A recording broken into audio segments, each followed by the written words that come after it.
Hey everyone, I'm Charting Man Dan with the Chart Guys. In this video, we're going to look at a bunch of cannabis and psychedelic stock charts. We're going to very briefly touch on sector fundamentals. And to start off here, going to give an intro of who I am and why you should care what I have to say. I've been trading for the last 13 years full time. First stock I ever bought was Cannabis penny stock MJNA. So the sector is near and dear to my heart. That said, all of my decisions are based on charts and technical trading. I have no allegiance to any of these companies. I'm here to make profit. Yes, there's social implications. Yes, the plant has medicinal benefits, but I'm here clicking buttons to make profit. And so that is going to be the basis of my decisions. I don't care about fundamentals. I'm not an investor. I'm trading short-term price action, and I will ditch these companies if they do not serve the purpose of making me money. So what differentiated me and what many of you have been following me for the last 5 years is because I kept my gains from the Canadian cannabis legalization run-up. And there's videos out there of me talking about the Sell the News event and how I'm taking profit. And I received a ton of hate on Reddit for those videos. People telling me that their buy and hold strategy is going to outperform me. I also received a ton of hate on the Facebook group MST when I started talking about IAN being in a death spiral that we're now seeing CGC in. And I lost a little bit of money on IAN. But again, it's the mistakes that I made in my previous trading career that allowed for me to keep these gains. The most profitable stock that I've ever traded in my entire career is CGC, and it was 95% long, and I kept those gains. So what I'm going to try and do is keep people from being emotionally attached to companies, because I did it. I ran a penny stock from $7,000 to $40,000 when I was 22 years old, and that was a huge amount of money, and I picked the right one. I picked the right penny stock company. The fundamentals were aligned, and then I learned about convertible debt and dilution, and I gave it all back. So we're here to make money, and I'm going to do my best to help you stay level-headed in your analysis and decision-making regarding the cannabis sector. Let's look at the charts. So I've been gone for a while. The last videos that I made in the sector were 6 months ago. If you go to our YouTube channel, we have a whole playlist, and you can see the 700 plus videos over the last 5 years that I've made in the sector. You can go back and see when CGC topped. What was I saying in the week leading up to that? If you want to look at historical context of technical analysis and how it's been utilized along the way. There are other concepts that I'm going to be talking a lot about, most notably trends and price level trends. If that is new information to you, go on to our YouTube channel. We've got tons of content, and I'm going to post a link in this video for the most important video here is utilizing different time frames. Jungle Funk Joey did that webinar. It's going to tell you all you need to know about identifying trends with price levels, because that is the backbone of my technical analysis. And again, we've got hundreds of hours of educational content for free on the YouTube channel if this is all a second language to you. The first chart that we're going to look at has nothing to do with cannabis and psychedelics. Why are we looking at this chart? Because it's the same technical setup that I'm seeing in a lot of these other names. And we've been watching XPEV, which is a Chinese EV name, for its similarities in the sector. We had an all-time high. We pulled back 92% from the euphoria all-time high, and then we started trading sideways. And just imagine price action here. Keep it simple. Supply and demand. Imagine an old school, justice scale where supply of shares is outweighing demand in this downtrend. And then when we start going sideways for months, the scales start doing this, and supply and demand are more evenly balanced. And we're looking for the scales to tilt the other way, for demand to start exceeding supply. And for XPEV, it did that. It traded in a tightening range for 6 months. And then over the last 2 weeks, it doesn't look like a huge break, but that's plus 50% in 2 weeks as this pattern broke bullish. And so we're going to be looking at a lot of names that are similar. And just off the top of my head, here's the weekly chart for MNMD. Does that look familiar? Here's the weekly chart for CMPS. These are psychedelic names. All bears balancing out, trying to shift supply and demand. So that's what we're looking for to happen here in the short term. As far as the fundamentals of the sector, short-term catalyst, the Senate coming back, we've got the potential for the SAFE Act. I am not as bullish about SAFE as most people are. I'm open. Again, price action and volume will dictate my decision-making, and I'm open to being wrong. But I am not a believer that SAFE is going to be this sexy headline that gets everybody's attention. For everybody paying attention to the sector, it's going to be a big deal. But I'm thinking about 95% of my friends who don't care about markets at all. And they're not going to be talking about SAFE. It's not going to bring in the herd. It's not going to bring in Wall Street bets and all of these social media pump groups that bring in the volume and the activity. In my opinion, that's rescheduling news. I think rescheduling would be a much bigger catalyst, so I'm looking to be really aggressive on rescheduling news, not so much on safe banking news. But again, open to anything. Let's see if we get a short squeeze. And we know there's a lot of shorts in the sector, and we've seen how the news in short periods leads to these big spikes up. And the pattern has been the big spikes up on news get sold into, and we're watching for the big spikes on news to lead to higher lows and higher highs and trap the bears that have been successfully shorting pops for years at this point. So MSOS, we're going to start with the US side of things. And this is the ETF that is making some headway over the last couple of weeks. We traded sideways for over a month. We broke bullish on Tuesday. We formed a daily higher low. So our new key daily support for our uptrend is 571. And then we saw a higher high. So again, let's keep it simple. Price uptrend, higher low and higher high. We are in a daily uptrend. We're now looking after the strong close. And again, what shifted here on Friday is we had a news pump. We had, here we go again, sell off, but a higher high. That means that anybody that shorted that news pump on Friday afternoon was put underwater and forced to cover. So you have to keep hitting those higher highs to keep the bears that are trying to short these pops covering. And their buying pressure at the ask helps the prices head higher. So MSOS, the most important level for me this coming week is 637. We want to get to points where we say, and you'll hear me say it a lot in this video, highest level since X, highest level in 8 months. And for MSOS, if we get over 637, it'll be the highest level in 3 months, 3.5 months. And why that is meaningful is we can then say anybody who shorted this sector in the last 3.5 months is now underwater. And we want to put as many bears underwater as possible because these stocks have a ton of overhead supply. And what I mean by that is there's a ton of bag holders, which means that people are going to be looking to sell break even. We have to keep in mind that this sector has broken a lot of hearts. And there are people right now with a break even on MSOS at $9 saying, just get me back to $9 so I can sell. This is the worst financial mistake I've ever made in my life, and I just want my money back. And that's the supply that we're going to have to work through on our way up. So again, we need new buyers to come into the space here to eat up that supply, and the new buyers come into the space partly because of price action. I'm definitely seeing, more mentions on Twitter of the sector yesterday than I've seen in months, but it's got to be that sexy headline that's all over mainstream news that gets people in. So it's all about 637, and the bulls must hold 571 to keep the daily higher low and higher high pattern going. Full disclosure, I have some MSOS position in a long-term mindset just to ensure that I keep eyes on the sector. Because again, I've been trading other things over the last couple of years, much more notably than this sector, and so I just want to keep an eye on it. And so by having a little MSOS in my account, that ensures that I'm watching it on a daily basis. I've also got some MNMD that I grabbed on the end of the week here, and I believe those are my only open positions at the moment. And again, I will go more aggressive if the bulls keep proving things to us, but a catalyst will make me go real aggressive, and we're waiting for a federal catalyst. So MSOS, goal for the bulls, break 637, must hold 571 on any consolidation. If you're looking to compare individual names to MSOS, you want to know who's stronger, who's weaker. The way to do it on TradingView here is type in CURLF divided by MSOS. And if that's in an uptrend, we know it's showing relative strength.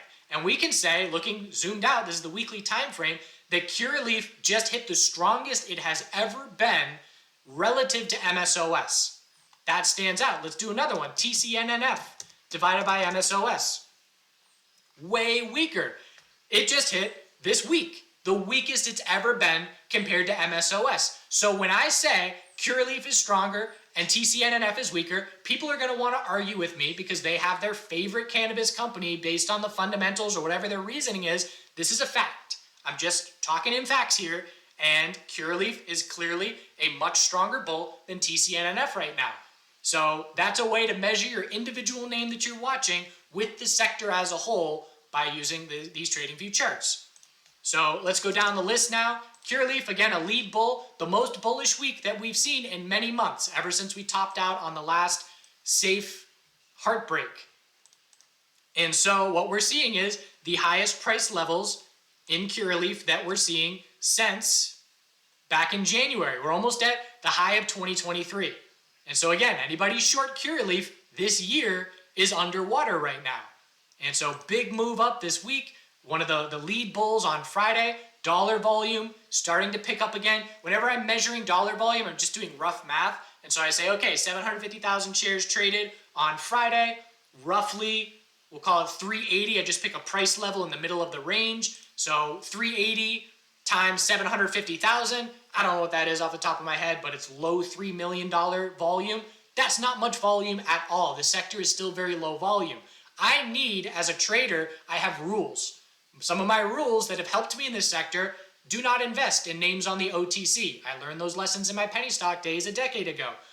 I have to have volume of $5 million a day for me to be actively trading something. If there's less than $5 million a day, it's not enough liquidity for me to be trading in and out of. So the sector has a long way to go for getting volume of interest back in play. You know, back at all-time highs when everything was roses and sunshine in the sector, we were trading $15 million a day. And some days we were trading $40 million. Very different than trading $3 million. So we have to see the volume return to the sector. And for MSOS, same thing, the volume. And don't look at share count. You've got to do the math for the share price times the share count, because I care about dollar volume. You know, CGC trades 50 million shares. Okay, that's great, but we just have to keep in mind that a 50-cent stock trading 50 million shares is less than a $5 stock trading 10 million shares. So it's dollar volume that we care about. So Curaleaf, tons of space for a daily high or low on consolidation. What are you looking? If you're looking for entries, you're doing it on consolidation and not chasing. One thing to be watching for will be hourly oversold conditions. After a breakout, generally hourly oversold conditions can mark a daily high or low. So again, we want to be buying weakness and fear and selling strength. We want to be doing the opposite of what our emotions in our brain are telling us to do. Our emotions tell us sell at the low and buy at the high, because that's what triggers our emotions, and we have to counteract that. And that's the hardest part of trading, is rewiring your brain to do the opposite of what your brain tells you to do based on millions of years of evolution.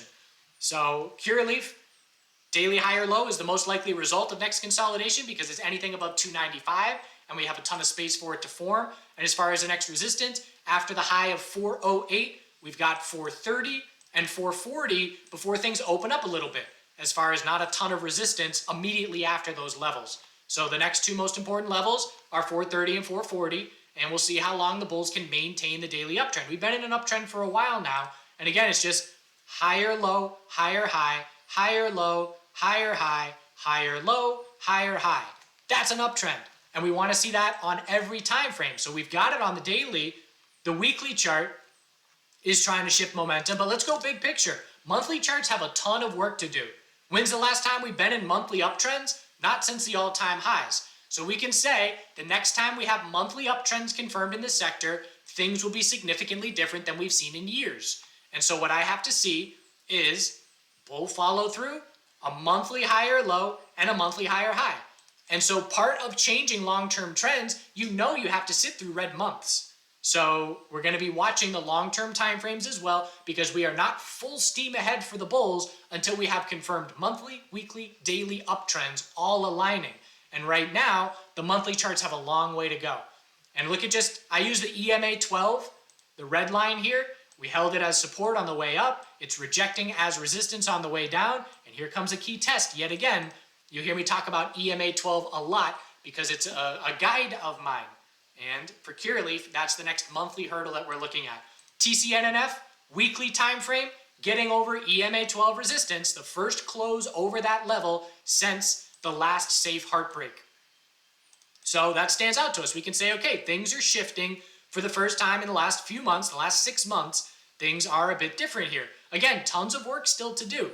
We have to see follow through. We have to confirm a weekly uptrend. That means red weeks to consolidate, to set the higher low and the higher high. We're nowhere near the monthly chart doing anything bullish at this point. Monthly EMA 12, rejection, rejection, not even close to it. So Do this on your own individual names. Again, I'm not looking at every company here. I'm not going to go as in depth in every company as we go on down the line. I'm showing you in these first few, this is how I do my analysis, so you can do the same analysis on your own and try for some self-improvement. So TCNNF, big move up off the low. We don't even have a daily uptrend. Again, higher lows and higher highs. We came from the low. It's a big bull move, but where's the higher low and higher high? We don't have it yet. So we have to see that happen as the result of next consolidation. As far as resistance, we've got 5 psychological level, and then just looking at the high of every day back here, 550, 560, 581, 598. Those are all little resistance levels on the way up, but the most important thing for TCNNF is when we top out, do we see the higher low and higher high? Because if not, then we just give the move back and bears jump all over it again. Have to put the pressure on bears and force them to cover. GTBIF, sideways on the weekly chart. This is what we call an equilibrium. Low, high, higher low, lower high, higher low. And now we just broke resistance of 817. The next step for the bulls is to break 9 psychological and 918 to try and get to the highest level in over 6 months. So a sideways range is attempting to break bull. We need that follow through. Daily higher low is set at 770. That's the most important daily support now to keep the higher lows and higher highs going. Again, watch that video in the comments of this YouTube video if you don't know, if you're not confident identifying uptrends with price levels or just trends in general. So 838, high of Friday, 899, just call it 9 psychological, next resistance. GTBIF, where does it stand versus MSOS? It's in the middle of the road. Weekly time frame shows us it has been stronger. Absolutely. It's been one of the lead bulls, and it's weakening a tiny bit the last couple of weeks, but it's definitely right now. GTBIF and Cureleaf are on the stronger side, and TCNNF and CRLBF are on the weaker side.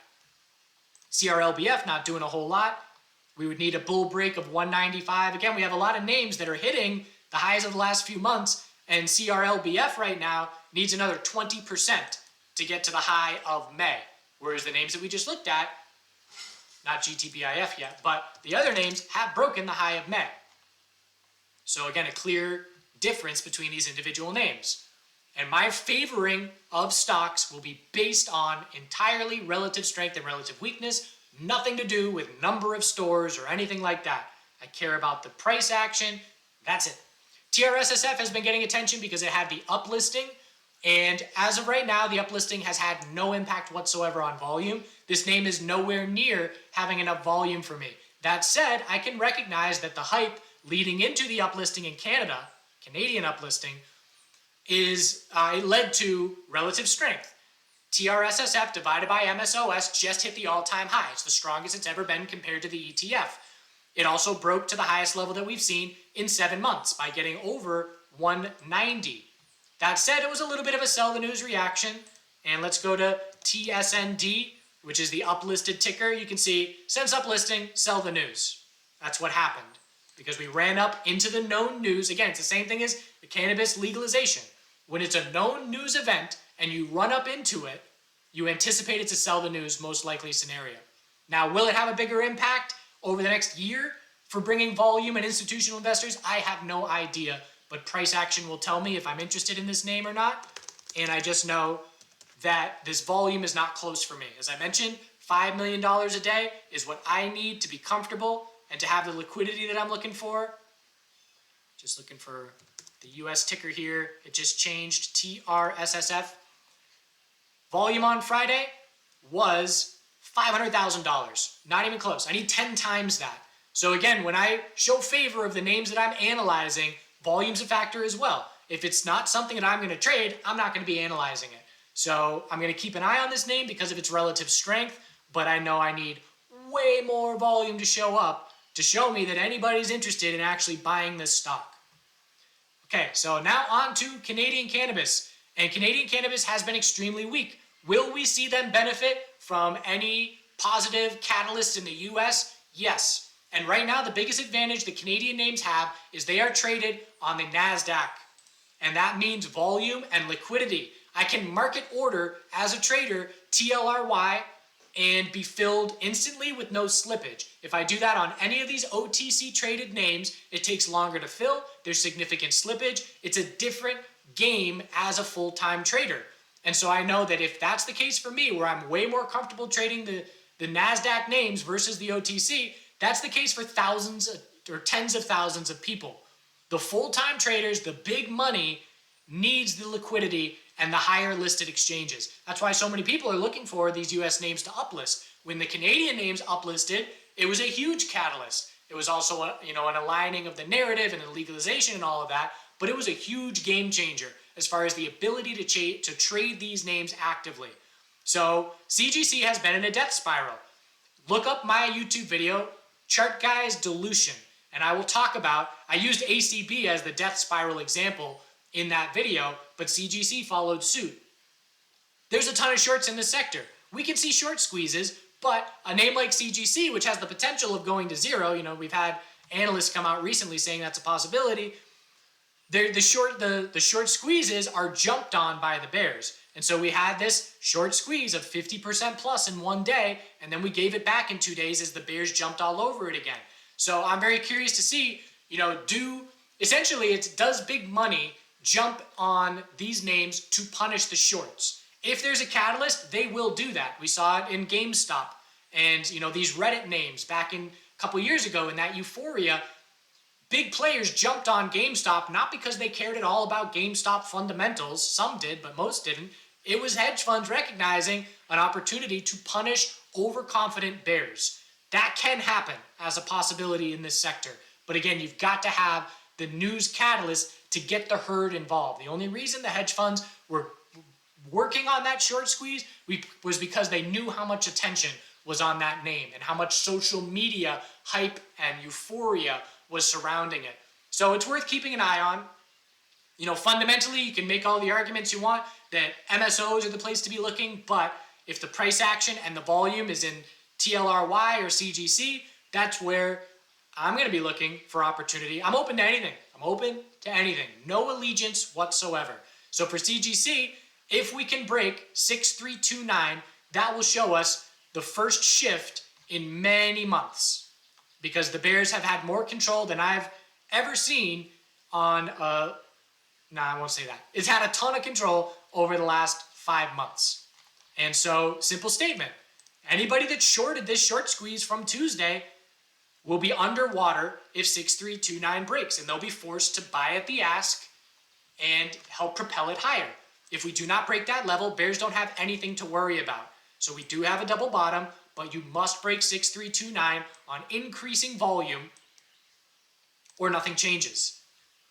And then we just zoom out and look for a weekly lower high.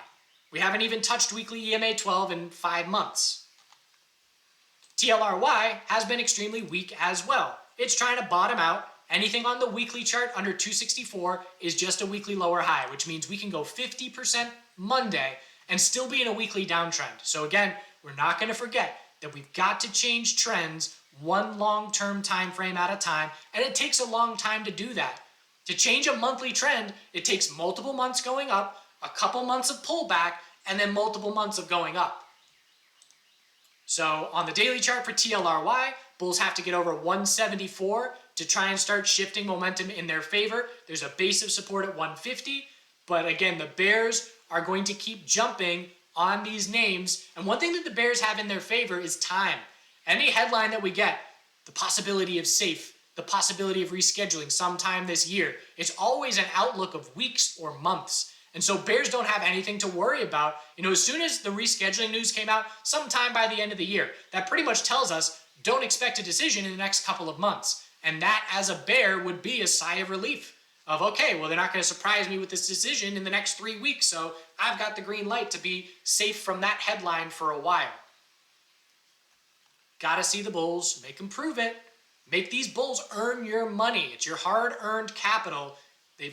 And another thing, you don't have to nail the lows. When I played CGC and it became my most profitable stock ever traded, I started trading it and getting really active in it when it was 100% off of its lows. And then it went 800% higher from there. But it was 100% off of its lows. So I didn't nail the bottom and still benefited greatly. You don't have to nail bottoms if it's going to be a significant, clear shift. And it's not going to be a significant, clear shift without the catalyst. So again, don't feel like you've got to nail the bottom to have life-changing opportunity, because if it's going to go up in a huge run, plenty of pie to be had. I just want a piece of that pie. So CGC, 6329. A lot of these stocks are never going back to all-time highs. Let that sink in. Let's be realists. CGC is never going back to all-time highs. TLRY, never going back to all-time highs. $300, remember that insane pump? Absurdity. Cron, so we got Cron headline of the potential of a buyout rumor. And it led to, again, this shows you the pent-up short squeeze potential here, where in a number of minutes, 1 minute, in 1 minute on that headline, we went up 21% and halted. The reason that happened is because bots and algos were responding to instantly reading the headline that said Cron buyout. And it was just a rumor, but the people who create headlines and rumors like that know what the algos are triggered by. And clearly, this automated trading was triggered by keywords in that press release or whatever, wherever it came from, and it led to that short squeeze. And then bears jumped all over it. Bears are still viewing fast hard pops as reshorting opportunities in this sector. And that was a great example where it lasted 1 minute and then it was all bears from there until the end of the day. Cron is struggling at the low $2 range. We've got resistance at 204, 206, 203, 3, 205, 204 on Friday. Got to turn that into support.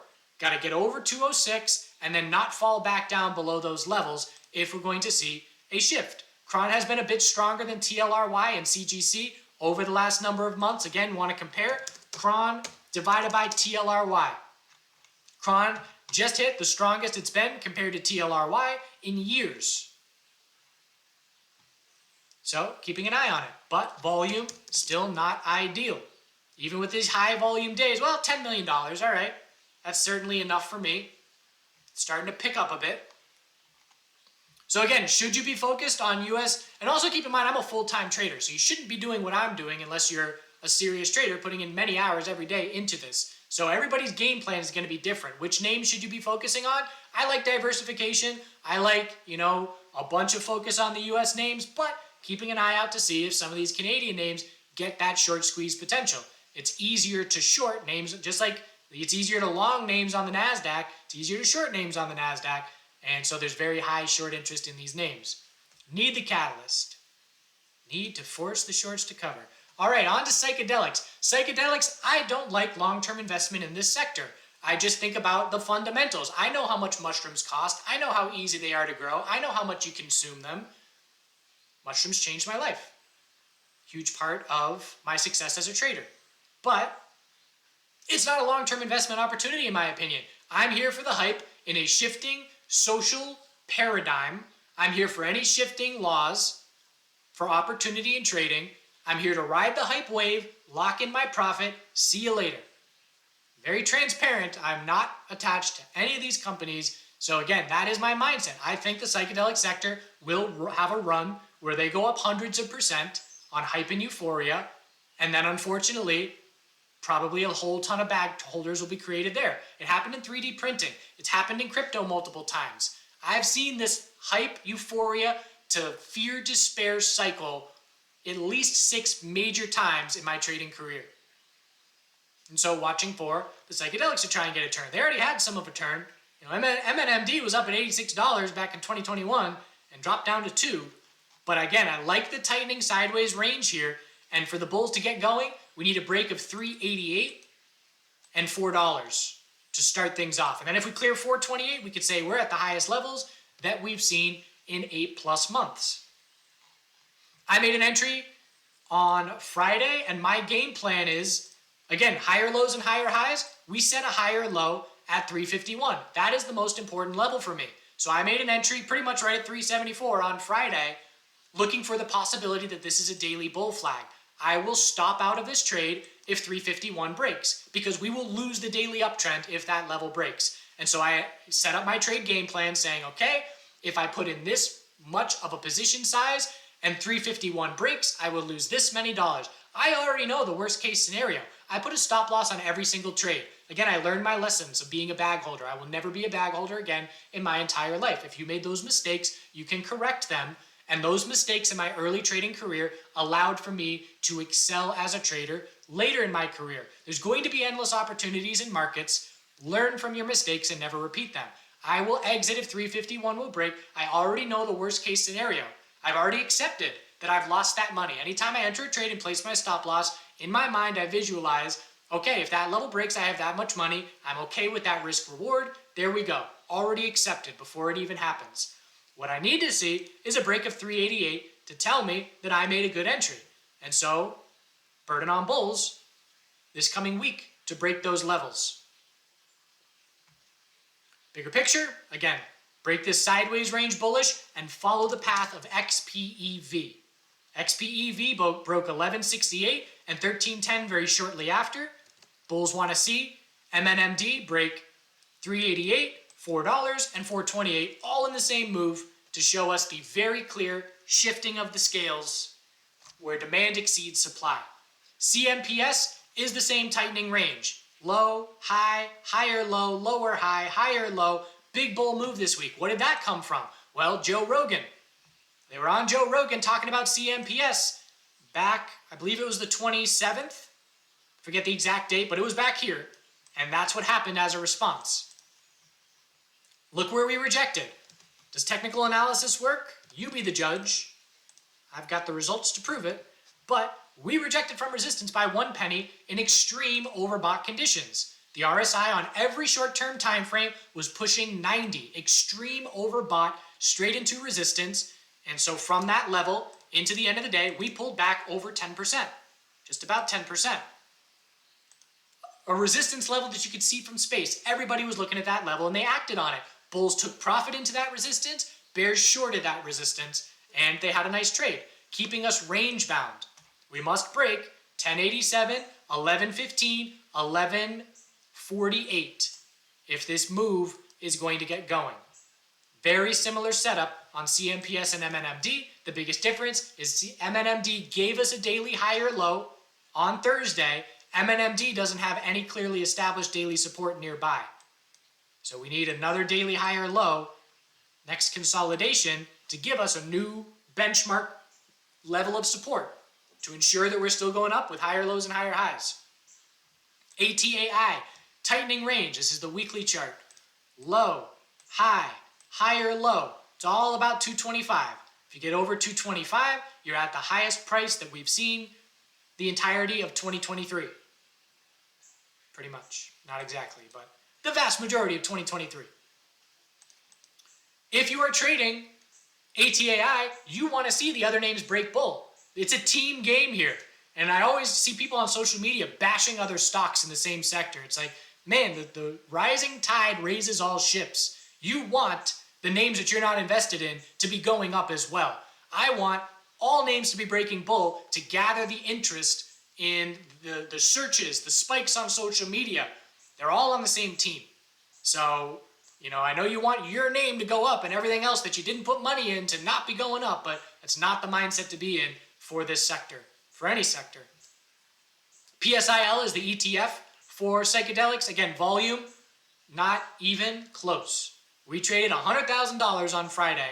I need 50 times that volume to get me interested. But watch for a ramp up in volume. Remember when MSOS started trading, nothing was going on. And I said, watch for the volume. Go look at the videos from October 2020. Watch for the volume to ramp up. That is what is needed. The volume was junk. And then it ramped up, and then things got going. Party time. PSIL, volume is ramping up a bit.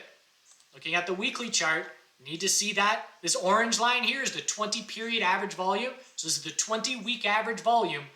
And we just started upticking because of this week. We want to see that continue upwards and keep volume increasing. All right, this is a long video. We're cutting it off here.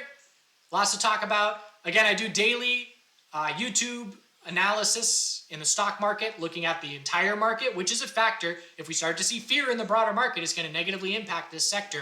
Definitely want to see the S&P 500 and NASDAQ remain strong. I will talk about the cannabis sector in their own videos like this when it is dictated, but also briefly in those broader market videos as well.